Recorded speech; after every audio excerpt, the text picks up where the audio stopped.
Hey y'all, if you've been following me, you know that last week I began designing the foundation for a European antique botanical ephemera collection.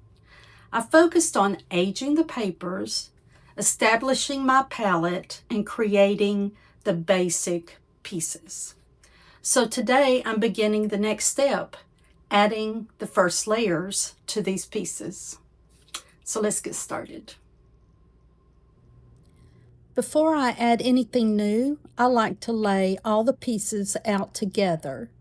This helps me see the palette and make sure everything still feels cohesive. Now I start pulling possible layers from my stash: botanicals, labels, small text fragments.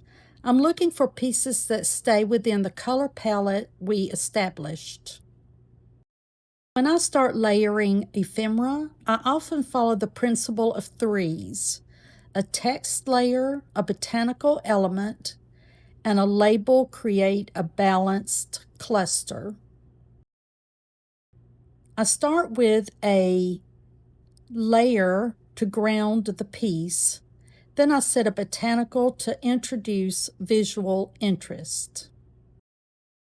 Finally, I add a label element or background to the botanical to tie everything together.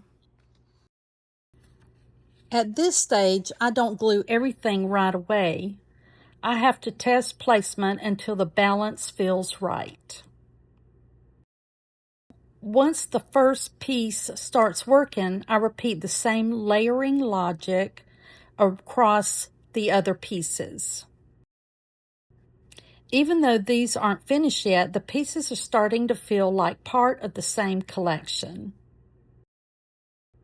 Inking, gluing, and cutting helps then get the layers down.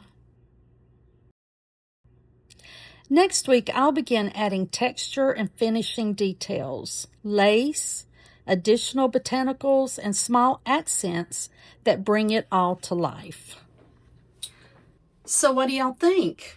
It's going to be minimalist and symmetric. It's kind of what I do.